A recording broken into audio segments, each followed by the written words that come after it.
suis Jean-Philippe Vireau-Durandal, je suis professeur à l'Université de Lorraine, chercheur au 2L2S et président du Reactis.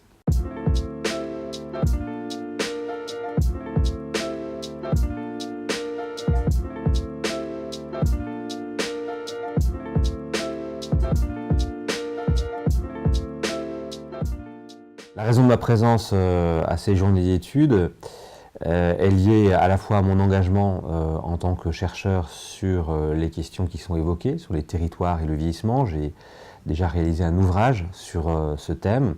Mes recherches portent aussi très naturellement sur ces questions.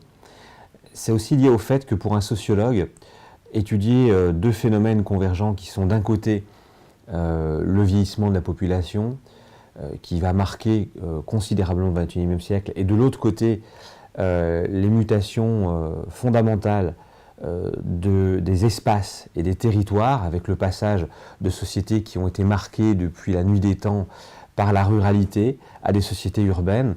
Et bien cette convergence entre, d'un côté, le vieillissement, et puis de l'autre, les réaménagements au niveau territorial, me paraissent être assez importantes dans le domaine qui est le mien, c'est-à-dire la sociologie et l'étude des sociétés.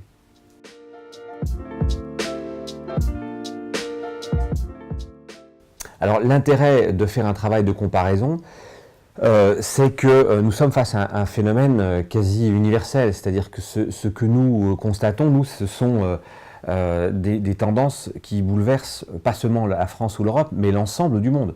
Je rappelle qu'il y a un quasi-doublement du nombre de 60 ans et plus d'ici 2050, qui vont passer de 901 millions à 2,5 milliards.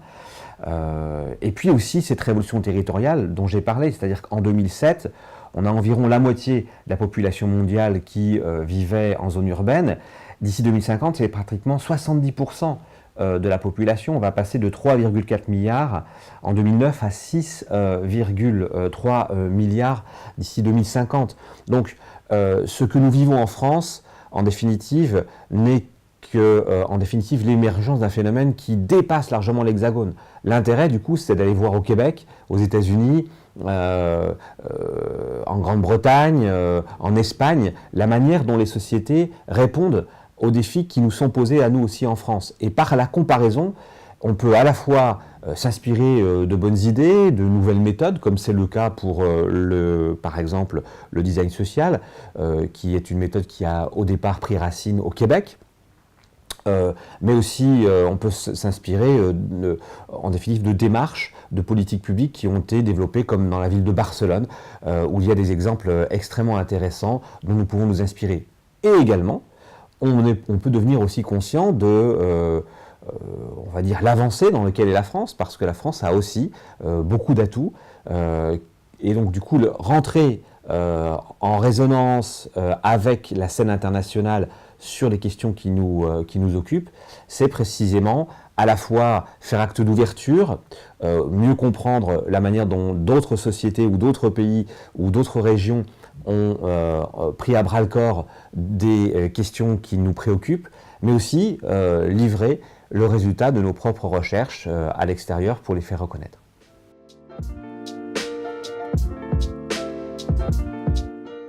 C'est un territoire qui arrive à mettre en place autour de la table l'ensemble des personnes concernées, à la fois les professionnels, le milieu associatif, les acteurs de la société civile, les chercheurs, les personnes âgées elles-mêmes, et puis les élus et l'administration.